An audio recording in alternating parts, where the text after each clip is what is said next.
오늘 영상은 준비하는데 한 달은 걸린 것 같아요. 결론부터 말씀드리면 인건비 한 명은 절감할 만큼 효율적인 주방 동선은 도대체 어떻게 짜는 건지 말할 겁니다. 제가 장담하는데 제 20년 노하우를 다 담았습니다. 초보 창업자들, 특히 배달 장사 하시는 분들은 이거 모르면 정말 장사 망합니다. 아니면 정말 괴롭거나 힘들 겁니다. 막상 식당 운영해보니 냉장고가 여기 있어야 했고 싱크대가 저리로 가야 했다는 걸 나중에 깨닫게 되면 불편한 주방에서 일하는 건 둘째치고 음식 퀄리티도 떨어집니다. 사실 이거는 유료로 강의를 할 수 있는 내용이었지만 그러면 장사하느라 바쁘신 분들은 들으러 올 수 없을 테니 유튜브로 찍게 되었습니다. 그러니까 오늘 영상은 스킵하지 마시고 이해될 때까지 2번, 3번 돌려보시기 바랍니다.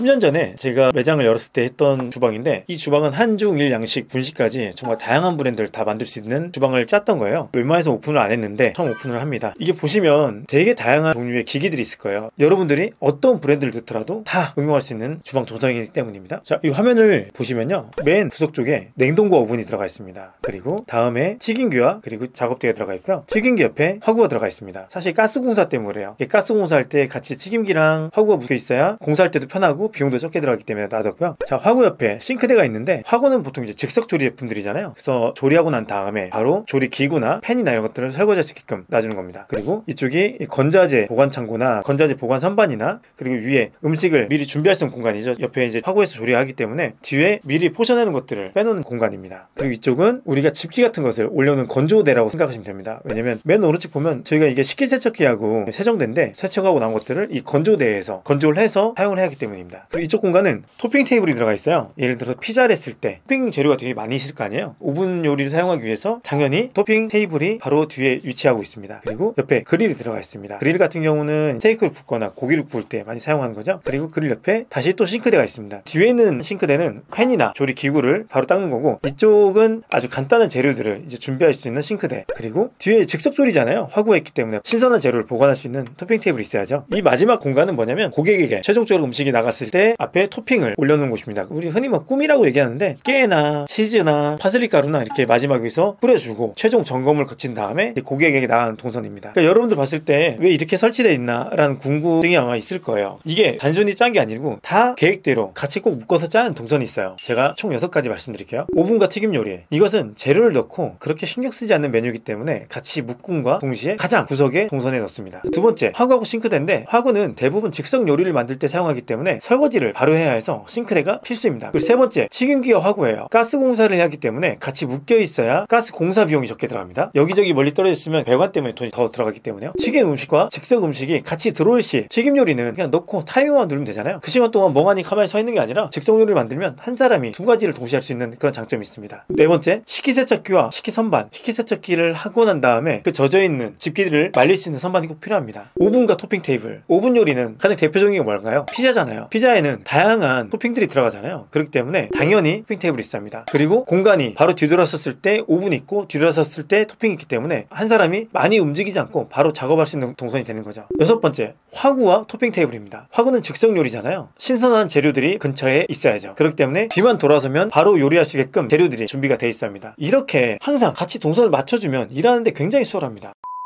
아마 이런 걸 많이 물어볼 거예요. 냉장고나 작업대 높이는 어떻게 하나 물어보면 850mm나 900mm입니다. 현재는 평균 키가 커져가지고 900으로 많이 하는데, 제가 지금 173이거든요. 850mm가 저도 딱 잘 맞더라고요. 고개 숙이지 않고 쓴 상태에서 아주 편안하게 조리할 수 있는 공간이 되고요. 주방 통로가 되게 중요해요. 보통 850 이상은 넘어가야 돼요. 근데 그 이유 뭐냐, 냉장고 문이 통으로 열렸을 때 850 정도 나오거든요. 근데 문제는 850이면 두 사람이 못 지나다녀요. 그래서 여유있게 움직이려면 주방 통로는 1500mm 정도는 해야 업무할 때 서로 부딪히지 않으면서 여유있게 움직일 수 있습니다. 그래야 업무가 편할 것입니다. 이 주방이 몇 평인 거예요? 이 주방이 그때는 8평이었습니다. 8평에 다 들어가 있는 거예요? 네, 이때는 뭐 오븐 요리나 뭐 튀김 요리, 샐러드 등 아주 다양한 메뉴를 만들 수 있도록 제가 설계했으면서요, 처음에 이렇게 만들면요, 메뉴의 확장성이나 다양한 샤브샤브 브랜드를 넣을 수 있을 것입니다. 아마 보시면 한중일식 양식 다 넣을 수 있는 공간이라고 느낄 수 있을 거라 생각합니다. 이 8평에서 한중일 양식 분식까지 다 한 번에 할 수 있는?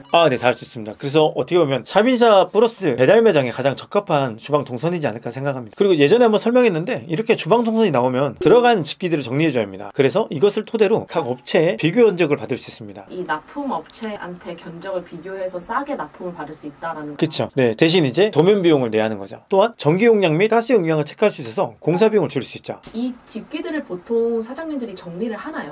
사실은 이런 도면 같은 경우는 CAD 작업을 통해서 하는데 일반 사장님들은 할 수 없어요. 차라리 정말 잘하는 주방업체를 섭외를 해서 같이 이런 도면을 짜고 매장 이제 실측하고 이 CAD로 정말 오차 없이 주방 동선을 짠 다음에 거기에 맞춰서 기기를 이렇게 정리하는 게 가장 좋습니다. 그러면 외주를 줘서 해야 된다는 거죠? 그쵸. 진짜 뭐가 문제냐면 이 사장님들은 있잖아요. 정말 쓸데없는 거에 돈을 아껴요. 지금 이게 제일 중요하거든요. 사실상은요. 제가 전에 한번 인테리어 할 때 3D 한번 얘기했었잖아요. 이런 증거가 있어야 돼요. 내가 어떤 걸 받았고 견적이 어떠고 내가 어떤 제품을 구매했는지에 대한 리스트를 다 갖고 있어야 하고 이걸 토대로 도면까지 다 뽑아야 하는데 이렇잖아요. 그냥 대충 줄자로 재가지고 이거 필요하겠지? 대충 끼워 맞추는 거예요. 근데 그러면서 소품이나 이런 거에 엄청 신경 많이 쓴 경우가 많단 말이에요. 그런 게 아니라 이 첫 단추를 무조건 잘 끼워야 돼요. 근데 대부분의 사장님들은 이런 거에 돈 너무 아껴요. 그러면 도면을 그려주는 종합주방에게 의뢰를 하는 게 제일 좋죠. 진짜 50만 원, 100만 원 써도 된다고 생각해요. 왜냐면 나중에 이거 가지고 비딩 붙여가지고 돈 뽑는다니까요. 근데 거기서 종합주방이 더 싸다, 별 차이가 없다, 그럼 이곳에 맡기는 거고요. 미리 설계가 돼야 하는 거예요. 다 이게 비용이에요. 여러분 그 위치를 선정 못 해가지고 나중에 또 전기공사 들어가고 가스공사 들어가야 돼요. 그러니까 이런 도면 하나 제대로 짜지 않고 하니까 이런 문제가 생기는 거예요. 나중에 어떻게 되냐? 콘센트 부족하고 전기 부족하고 하니까 이쪽에 멀티캡 있잖아요. 여러 개 꽂아가지고 너저분하게 다 하는 거예요. 그러니까 이거 하나 첫 단추를 잘못 끼면 다 이렇게 망가뜨려지는 거예요. 주방은요.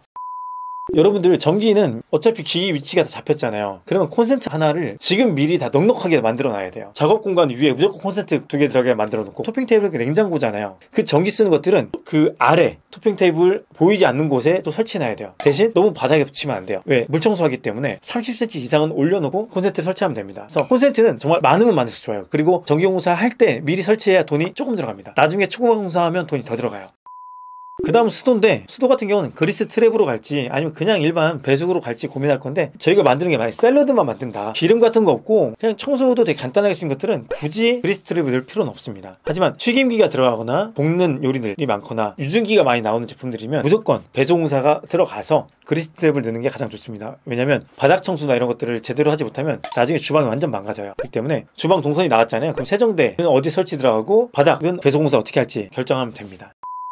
마지막은 여러분들 아무리 잘 만들어도 저도 한번 되게 큰 실수한 적이 있었습니다. 급배기를 잘못하는 바람에 용량을 딸리게 만들었죠. 그때 한번 처음에 1호점 열었을 때 그릴 요리를 했었는데 사실 그게 대박이 났었어요. 즉석에서 바로 고기를 구워서 스테이크를 만들어 줬었는데 이게 주문이 너무 많다 보니까 기가 감당 못하는 거예요. 그래서 그 연기가 그 온 매장에 퍼져버렸어요. 고객들은 굉장히 불쾌하고 싫어하더라고요. 나중에 이제 마력을 늘리긴 했지만 이 급배기 하나를 잘하지 못했을 때 저희같이 고객의 한순간에 떨어져 나갈 수 있습니다. 저희 집 앞에 연기가 엄청 가득한 고깃집이 있는데 급배기를 잘못한 거. 그쵸. 왜냐면 그게 빨래 드는 힘이 너무 약해서 그래요. 근데 뭐든지 이런 기기들이 나중에 설치하면 비용이 더 들어가죠. 왜냐면 기계도 설치 비용도 있지만 인건비가 플러스가 돼요. 네, 처음 할 때 무조건 제대로 해야 돼요.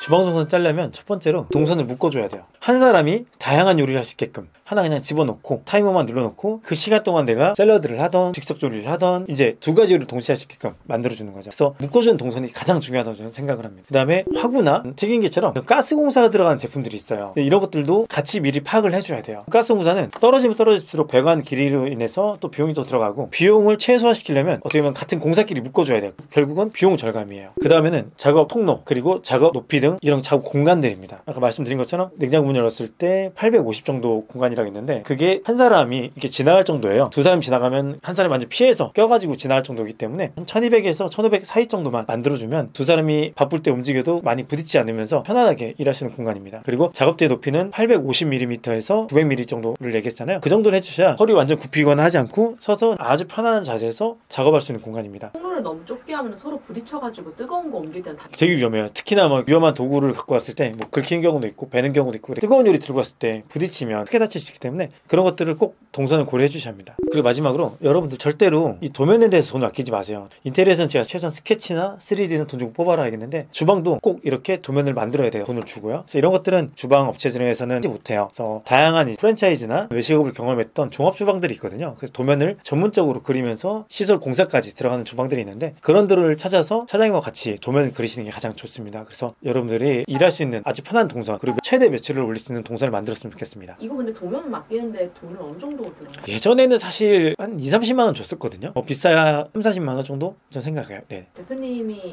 이거 사이드 잡으로 하지는 아니요. 왜냐면 저도 캐드를 잘 하지 못하기 때문에. 근데 여러분들 그거 아셔야 돼요. 이 종합주방이 전부 다 그려주고 만들어준 게 아닙니다. 메뉴에 맞게끔 이제 들어갈 집기와 기기들은 사장님이 알고 계시기 때문에 사장님이 같이 옆에 짜주셔야 합니다. 네. 그럼 오늘 얘기했던 그 세 가지를 기억하면서 짜야 되겠네요. 당연하죠. 오늘 주방 동선에 말해봤습니다. 말씀드린 내용이 여러분들에게 정말 꼭 도움이 됐으면 좋겠습니다. 그럼 저는 다음에도 장사에 도움되는 영상으로 찾아뵙겠습니다. 장사학 임자부였습니다. 감사합니다.